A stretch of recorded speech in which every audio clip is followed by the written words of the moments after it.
Okay, welcome to Hopeifiers. My name is Alan Friesen. With me is Daniel Zapula. We want to have a nice chat with each other and have a chat with you. So last episode, I'll tell you what happened. One of us forgot to post the phone number, forgot to mention the phone number right until the end of the show. Do you remember that, Daniel? I think I'm so glad you're remembering things because I don't even remember. When was that again? I remember that. So, live in 15 seconds, Jesse says. We're going already, but okay. So we'll just wait and then we'll start. All right. Welcome to Hopeifiers. If I've told you that twice, I apologize. We have a little feed delay problem. Anyways, I'm Alan Friesen. This is Brother Daniel Zapula. We want to have a chat with you. We're going to have a chat with ourselves, but if you want to join us, give us a call. 587-813-6552. 587-813-6552. And yeah, let's chat. Before we started, Daniel, you were saying you're happy to be alive. Happy to be alive and be here for another day. You know, one of the thing is you really, really are not that sure about tomorrow, right? Mm-hmm. And you screwed today. So all you really have is this moment today.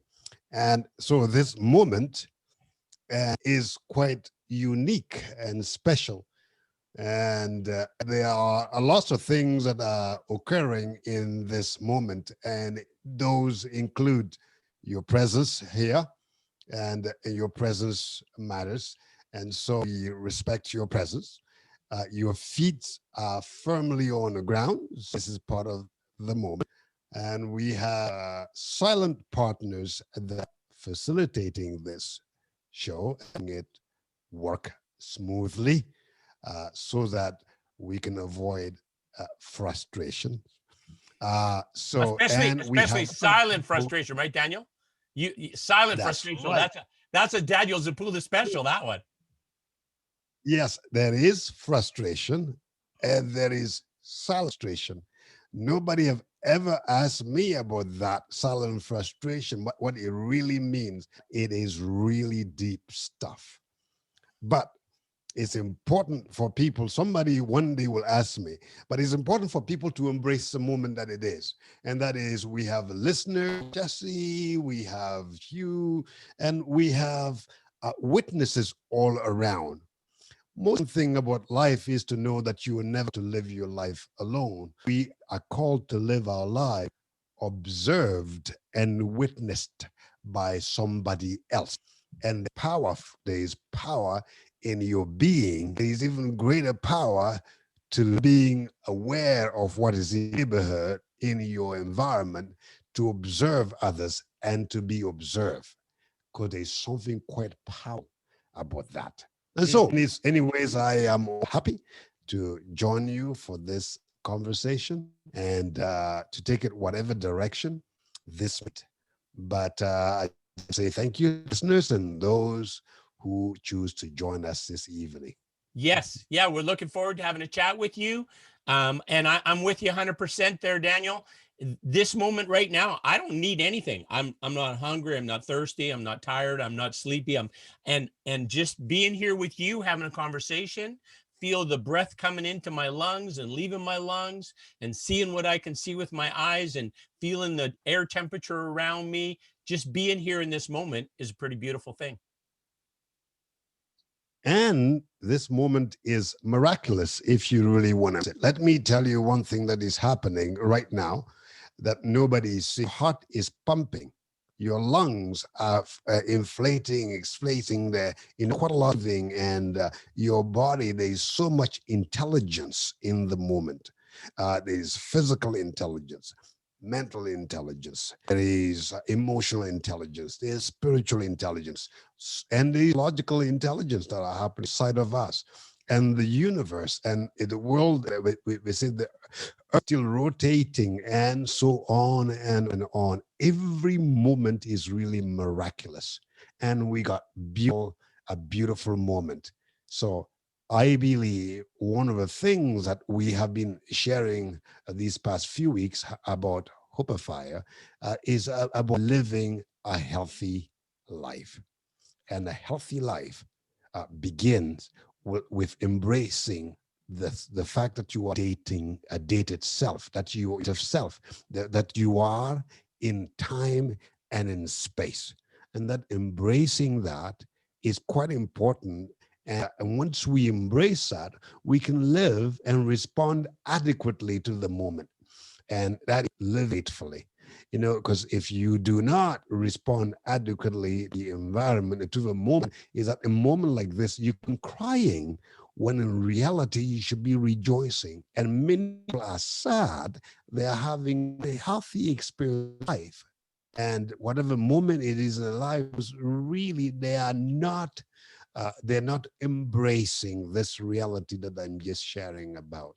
Hmm. And so, welcoming the day, receiving the day as is, and being in touch with who they are. I don't know if you have been experiencing that, but I think it's quite important for health to be. And we say we're going to talk about hope, and that's important. Hope deferred makes the heart sick. That's important. We talk about being helpful, and I think it's important that we remind our people and our listener about what is this show all about? What is this moment all about? I think so, anyways. Okay. Sounds good. Sounds good. And I just, one thing to tie on your comment too is about how grateful I am, and I think you should be, about what's working well with your health, right? That you could get out of bed in the morning and your legs worked and your arms worked and you could see, and all of those things that a lot of times you take it for granted, and then when something goes wrong, you're really mad. Why is my arm shoulder sore? I don't understand. But the 382 days before that, it wasn't sore. You paid it no notice. So to appreciate it when it's working well and to value that it's working so well, I think that's important. It is a miracle. It's a miracle how your heart keeps beating. That's incredible. How does that happen, right? That is so much, but this also is a statement again to people who are, they're so concerned with controlling everything. You're not controlling your beat. You didn't a magical pill to make your heart beat. You didn't swallow something to make your break. And it's amazing that everything that matters in our lives, controlling everything that is so important in your life, you are not in control of. And Mm-hmm. I think it should speak a lot of us who are so controlling things that really don't matter, Mm-hmm. you see. Yeah. And most of life, an important aspect of our lives happen, you know, just quietly. And that's why I love that the silent, your heart is a silent partner with you. Your Mm-hmm. brain is a silent partner, your lungs silent partner, and you do not need to control them. And yet, if in many ways somebody would say they control you, but actually it's our arrogance. Sometimes we have this mental arrogance that we must control everything. We must control reality. We must control everything. I'm saying it's important that one learns to relax, to embrace the moment. It is and it's helpful, and it's what adds value. I don't know. Have you like today, like you think about the day and all the things that came across your table that you need to control, and you are going so crazy about controlling them. And think about and the condition you want to control.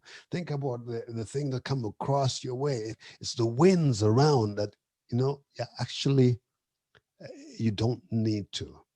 And that really the most important thing, and ask what is really crucial, you don't need to worry. You just need to feed your body. You're going to drink healthy. You're going to eat healthy. You got to think healthy. And you got to have a great outlook of life. You got to have great relationships. And what do? You begin I'm, to read that the miracle of life work for you. I'm with you 100%. And the more you value yourself, the more you value your body and keeping it working well, and value your mind and feeding your mind good stuff, the better it performs for you, right? The better life is Yes. for you, right? But we Yeah. It's we so want to share our dream. Is that correct, Daniel? Do we want to do that? Go for it. You go for it. Go. Share the dream. All Come right. on. Daniel and I have this dream. It must have been in Google Vision or something. We saw every face of every person in the whole world, every human being on the whole planet we saw in one little glimpse, all 7.8 billion of them. And all of them, amazingly, and there was different colors, different hues, a rainbow of different colors. There was different languages. There was different foods they wanted to eat. There's different clothes they wore. There was different gods that they acknowledged or that they sought comfort from. But all of this beautiful sea of humanity, all of them were healthy. All of them were healthy. That's something. All of them were hopeful. You could see in their eyes, their hope in their eyes. And all of them were helpful with their hands and what they spoke. They wanted to be helpful. They wanted to be encouraging to themselves and to others. And so it was this beautiful thing of how the world's going to, in our lifetime, Daniel, is the world going to be that way in our lifetime? I think so, because even if you would still, if you did our lifetime, right? Okay. For eternity, this is still our lifetime. So, okay, fair enough. Fair enough. All right, let me rephrase. In our human existence, Daniel, you and I, when after we're going to yes, become spirit again, right? We're a spiritual being having yes, this human experience. So in our human experience, do you think we're going to see that? that's right. I think we're already seeing it.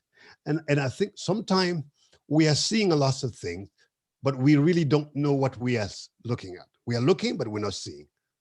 We don't, because there's something about what we see, something about us make us not see reality and understand it as it ought to be.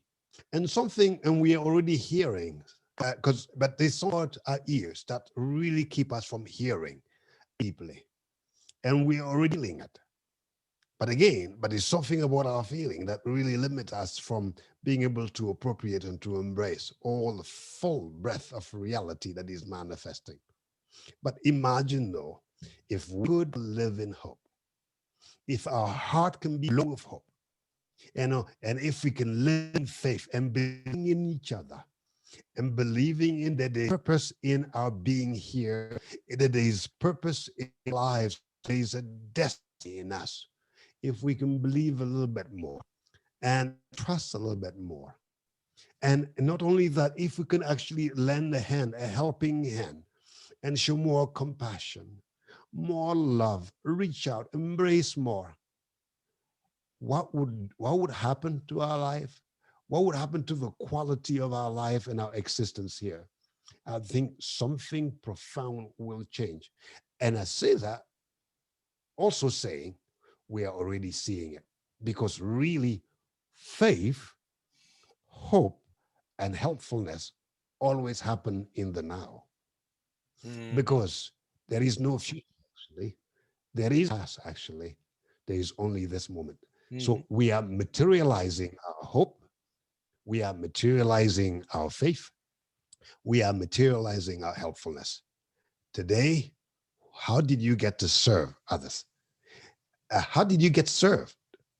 If you took a sip of a cup of coffee, imagine there probably is 20 people who work together to bring that coffee to you. And that could also contribute to humanity and help create a helpful chain to feed and to nurture the world and others in your circle.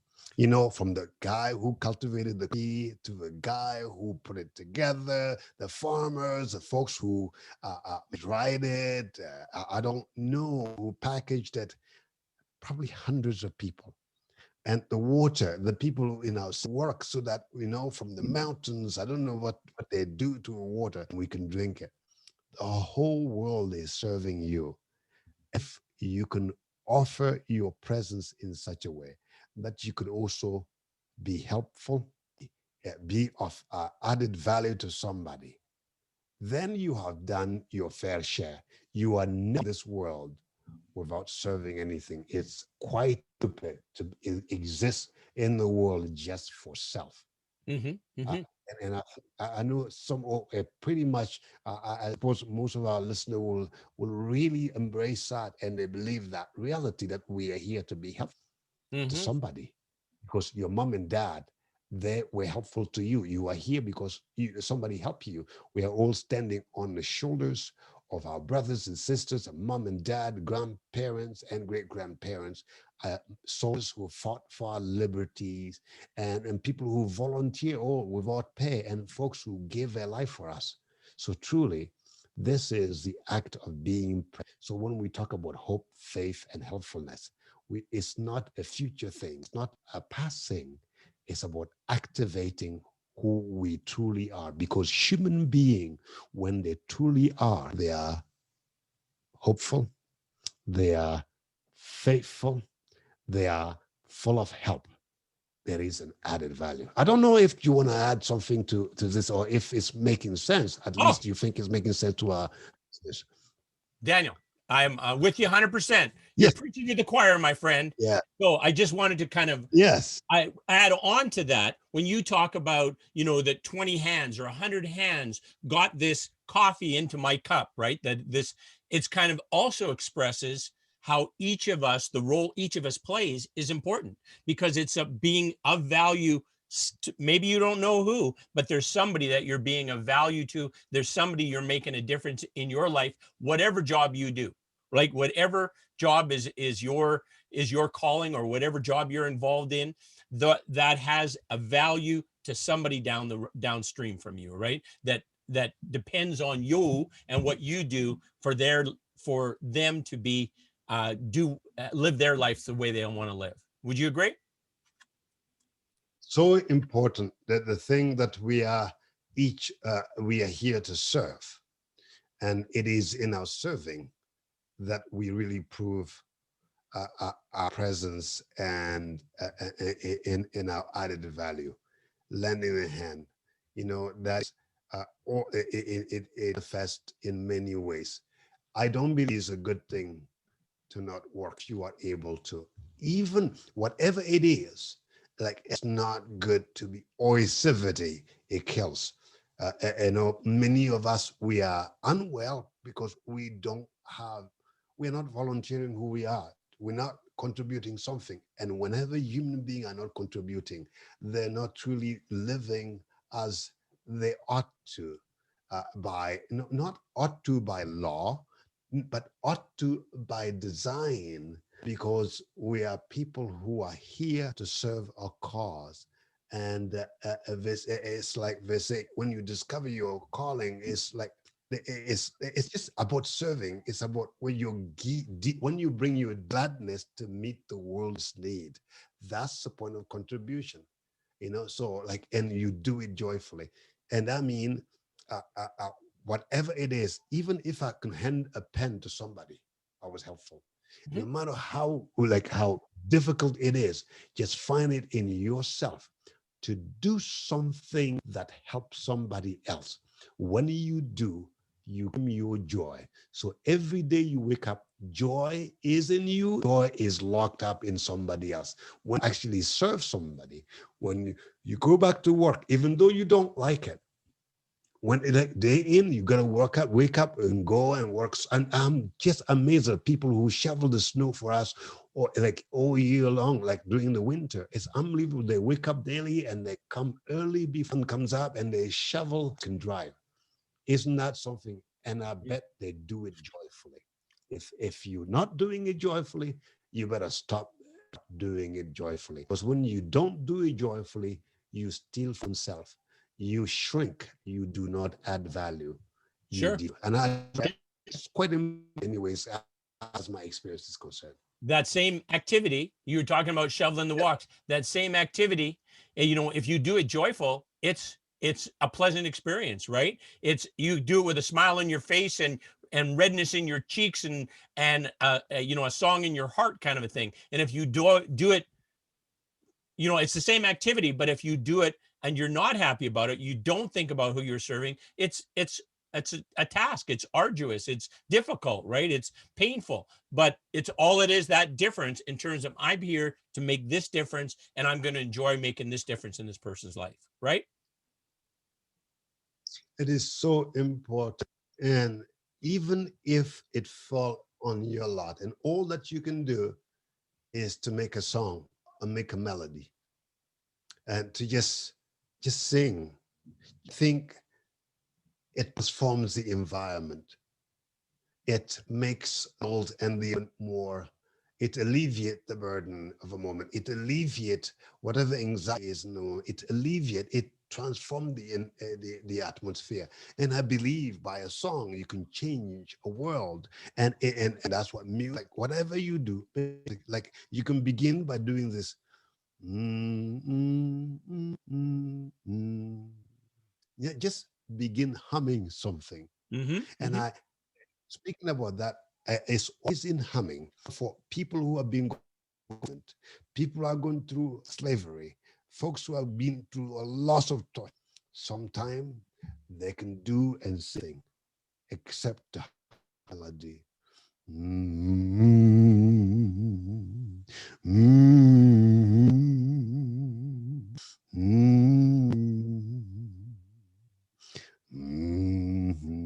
Nice. mm. Like Nice. that.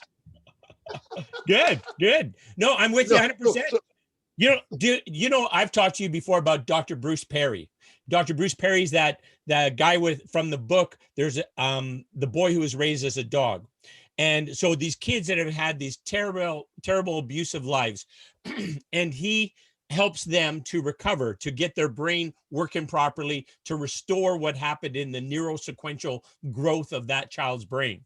And two of the things he always talks about are motion and music, rhythm, and rhythm and repetitiveness. Well, that's dancing, singing, humming. That's those things. So that can be something that cures people, but it could also be something that makes every day nicer for them, more enjoyable, more pleasurable for them. Is a little bit of humming, a little bit of singing, a little bit of dancing. Yes, isn't that great? The music therapy, within again as a pastor, I know one of the things that I read somewhere, or anybody who read the old book, there's a story of David and Saul. Saul had a mental problem. It's a debilitating disease. It will hit him. We don't know. We're not told exactly what it is, but he will be so agitated that he can. There was no medication that can calm him down. And so they will hire professional singers. And David was one of them, King David. And David would play music, the harp, and it always does a trick. It calm what they call an evil spirit, which mean that a part of him, part of him was infested, spiritualistic somehow. And so when he played the David applied music therapy, and it profoundly impacted his life. And I think sometimes if you can do nothing, use your voice. Mm-hmm. Mm-hmm. If you can use your actually heal somebody, just sing something. Sometimes when we hear a melody, we weep and weep, and in grieving and weeping, there is healing that comes sometimes. Maybe you can't sing, hum. If you can't, if your mouth is shut, well, look, give a look, notice somebody, wink at somebody, for crying out loud. Don't be creepy. Wink at somebody, like just wink, do something. I think we can be present in the world, and we can make our presence the weapon of mass, not it's a weapon of mass construction, that our presence, our body, our voice, it can build, where there is destabilization, our presence can add value, you see.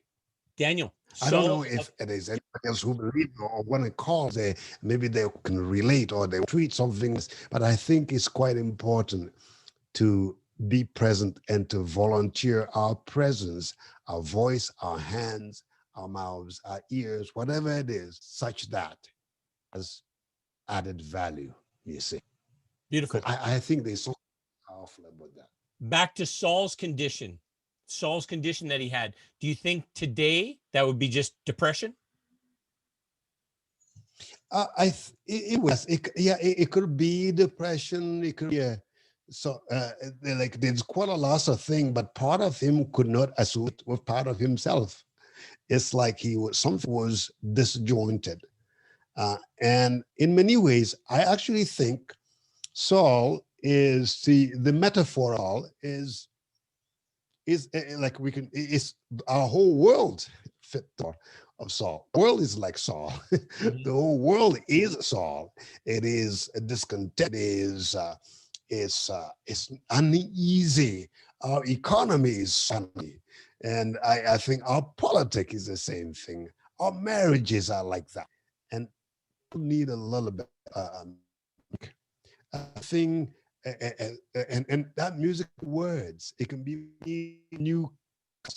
a new generation of poet, people who will I think we need a new generation because there is something about poetry that changed the world.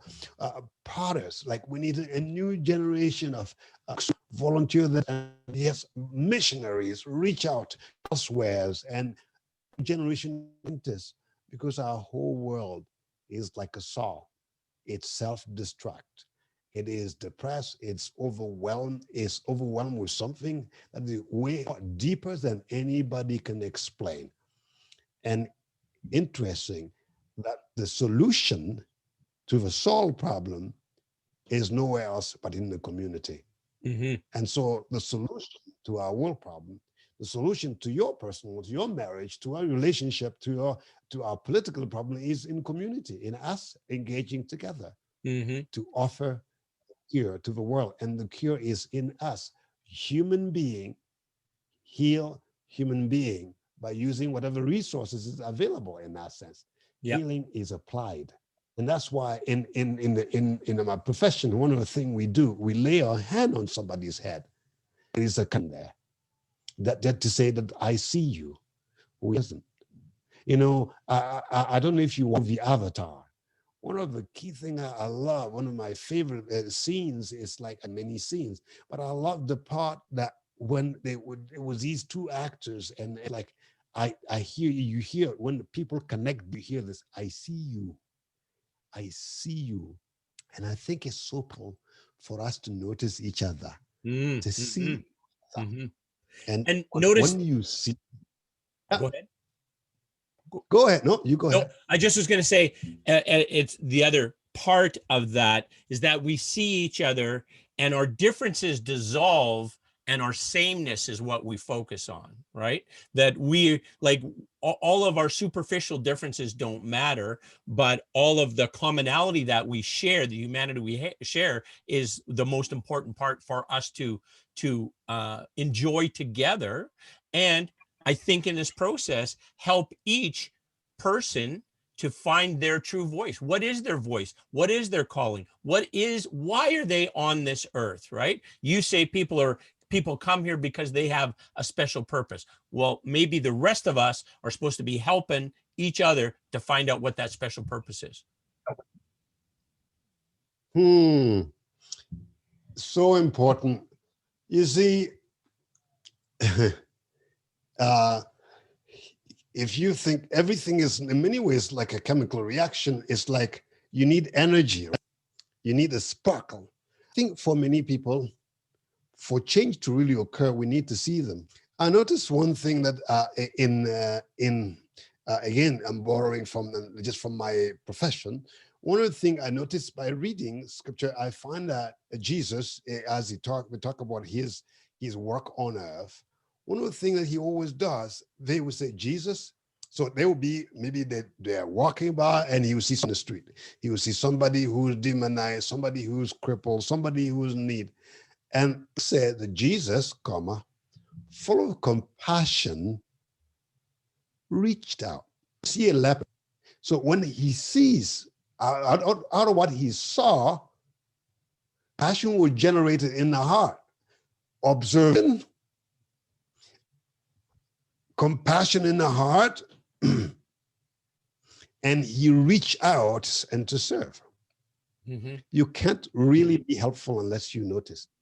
Mhm. So the act of seeing is an act of noticing else and noticing their need, noticing where are the situation, so that you can become a witness, so you can become a voice, so you can become a helpful presence, you see, of an value. So we see the suffering. We do not know that our presence, the sufferer. So we see, which is what notice, that's where the magic, we transform our mind, and our presence become redemptive. Our presence become providential. We become the providence. Yes, become the bridge to hope, the bridge to health, bridge to meaning.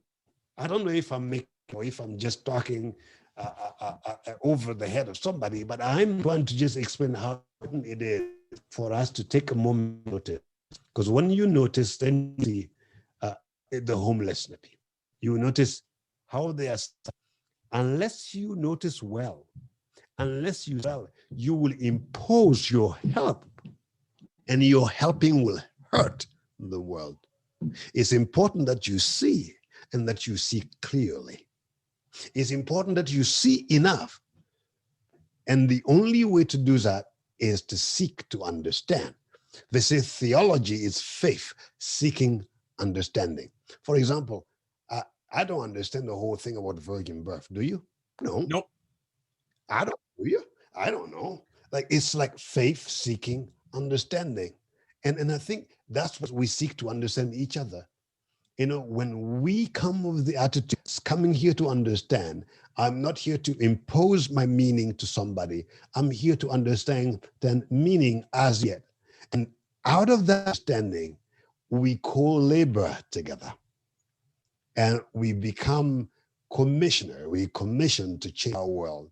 And that is what happened most of the time in our mission field, in when we go in other countries. We are very quick to impose our help, and when we do, we become colonial.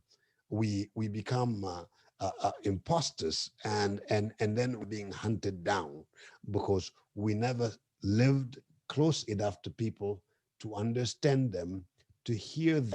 Oh, you need a water well, and we begin digging a water well the way we know it. Oh, you need this infrastructure, and we begin building it. While what we really need to do is to build the human connection, because they're all connected. Nice, nice. And with that connection, then they would know, better understand what they need, and everybody who wants to help, to assist, understands what it is. They see what the problem is. They see what the needs of the people are, as opposed to imposing what they think is going to be of help. That's So important. Yeah, go for it. Yeah, no, so no, no. important. That's I just summarize and make sure I'm following along there, Daniel. And I get it. I think it makes good sense. Yes, I think that's whatever problem we have in our society between our nations, First Nations and others, uh, white and black, yellow and green.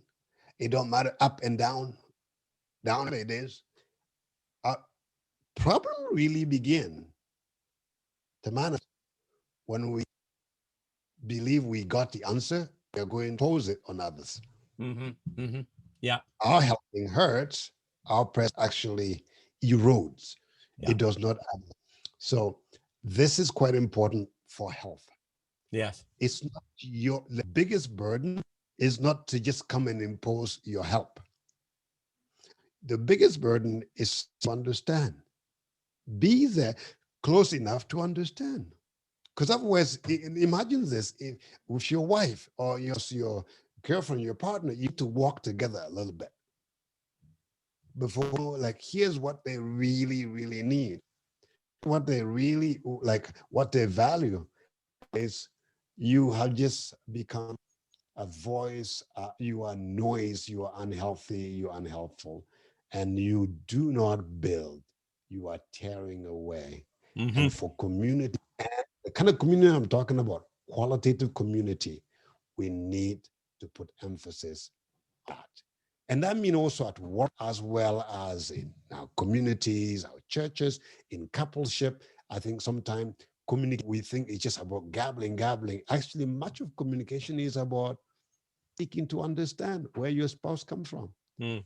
Do not so enamored and so consume what you have to say. Hmm. Be more enamored have to say. When you do that, they also understand reciprocity.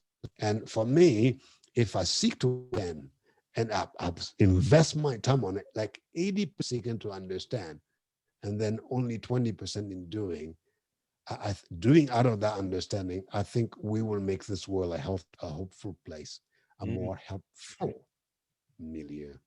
Yes, sir. Maybe there's a comment that you want to bring, or maybe you want to add to it, but I think that's quite important.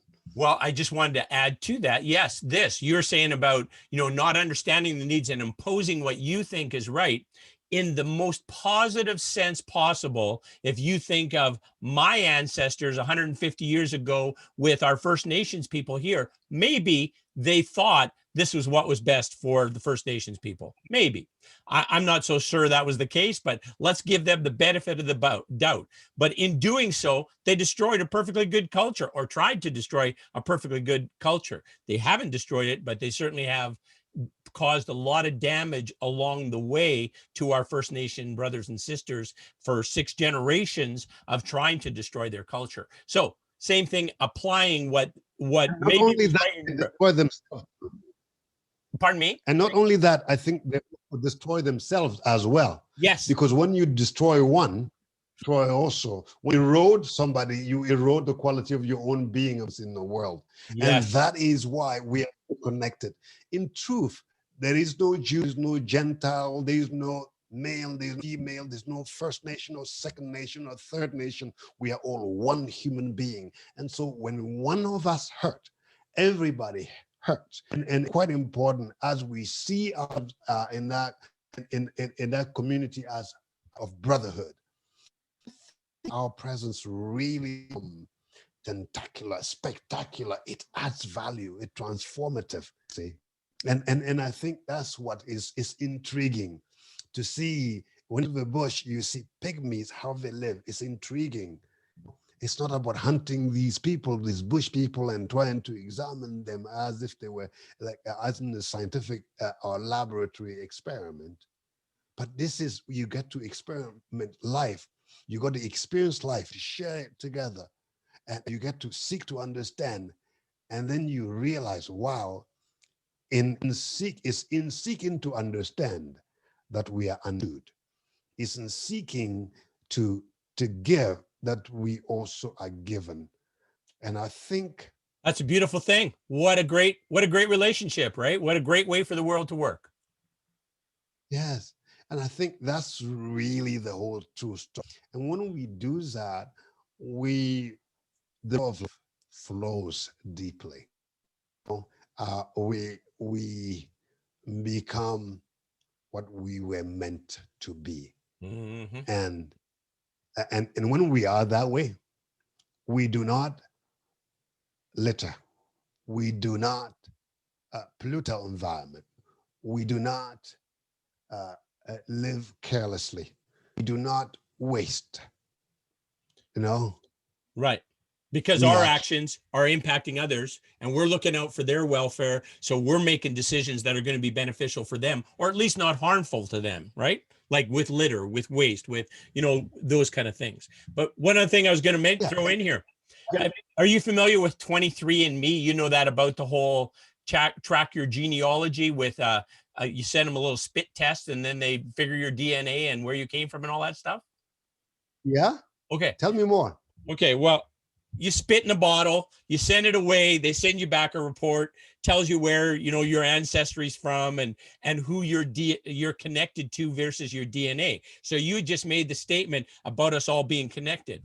So when they go through the whole DNA thing and they go back, I forget how many years, and they go through, well, this is the part of Europe that you're from. And then they go back further, they say, this is one of these 5 African women would have been your great, great, great, great, great, great, whatever grandmother. This is where the start of your chain is, right? And so that, when you say we're connected, that's the science saying we're connected, right? Here's where it starts, and everybody goes from here. And when there's this land bridge, then people went over here and they became Swedish people, and these people became, North Americans. And anyways, it's a fascinating thing, but it's saying what you're Yes. saying from a scientific thing. We're connected, and here's the origins of that connection. So very interesting. And it does diminish us. It adds value. And when in connection is power, you see, in our oneness, there is power. Yes. And in realizing that there is just, I am brother, buddy. I get to wake up every day, got to see brothers and sisters, aunties, and we are all connected in that family of God. And to me, that's one of the of being alive, and to live in a place like this, and to not be self-conscious, to not be so enamored of myself, but to know that, I am because you are, and because she is Ubuntu, like, and Ubuntu. in that, so Ubuntu, this is such a, the term used quite a lot in South Africa and much of that Eastern Africa, just talking a lot about the fact that we are all connected. Connected. Yeah. I am because of you, and you are of me, and so on, and that we are all interconnected. Ubuntu. Nice. And back to that about us being connected, we're connected uniquely, but we want to be our unique self. I don't want to be like the handsome Daniel Zapula. I don't want to be like the 4th level of Daniel Zapula. I want to be the #1 Alan Friesen, right? That's all I can be. So why would I envy Daniel because of his obvious talents? Or why would I envy somebody else because of something they can do better than me? I can just be the best I can be. That's all I can do, right? And that's enough. That's always enough. All you being you is always enough.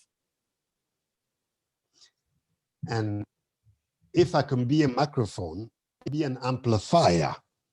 I mean, to amplify somebody else. Yes. I want to be a camera that carry and show you to the world.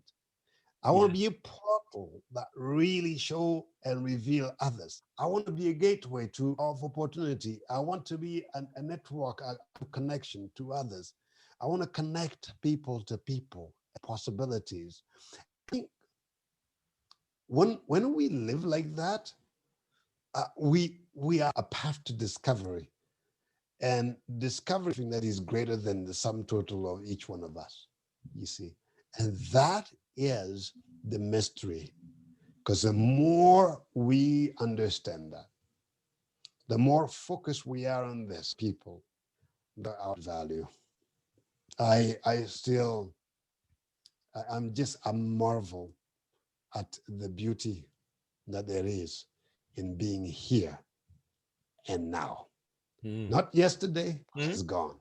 Not tomorrow, because it may never come. But this moment.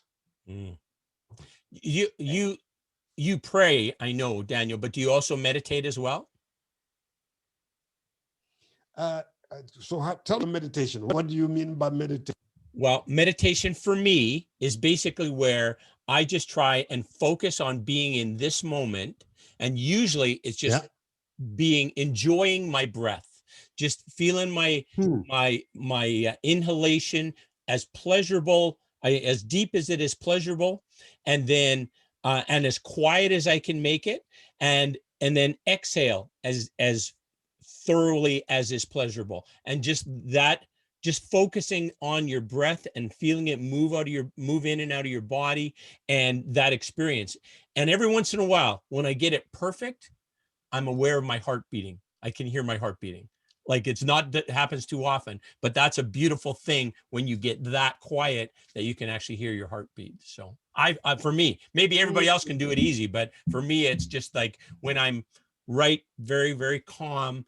I'm not anywhere else except this present moment. And that is a very enjoyable, pleasurable place to be.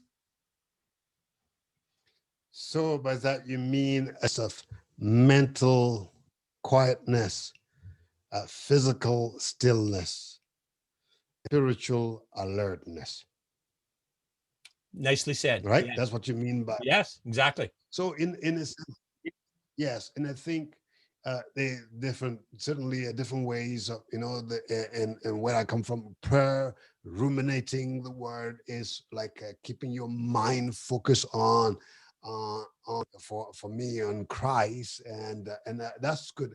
Or like Paul say, whatever is pure, whatever is wholesome, whatever is uplifting, think about such things. So you make your presence uh, be about being alert and heightened to what is good, to what has added value.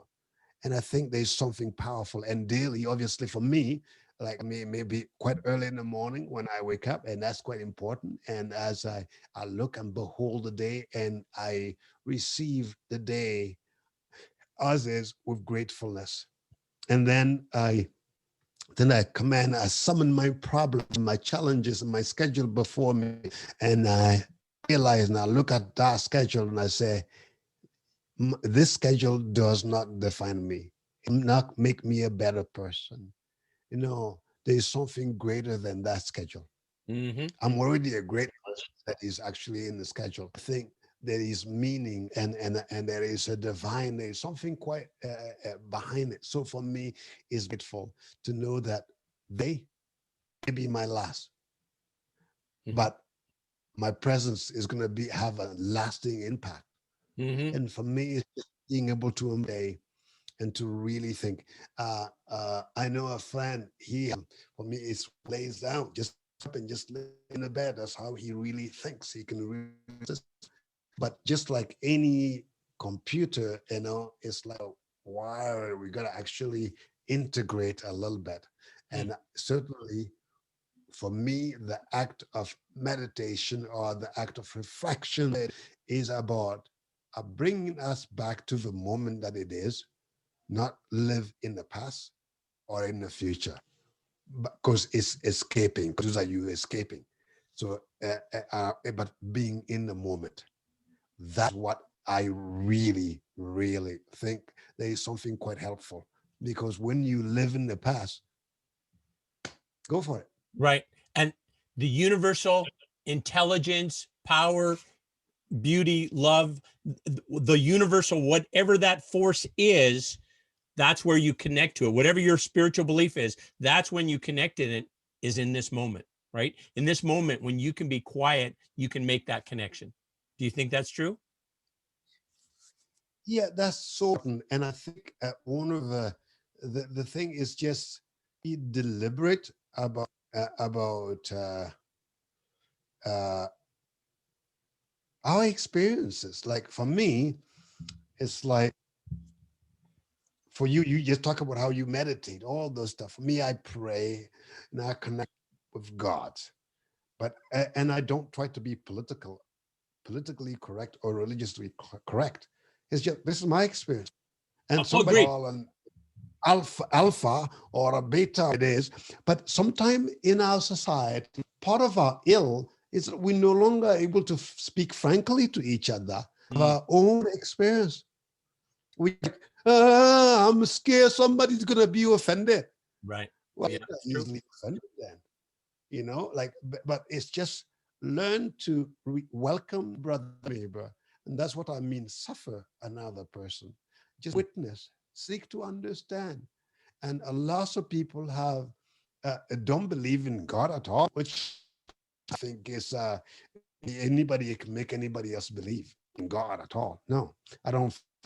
But lots do believe. Thank God, and I think we just need to embrace that reality.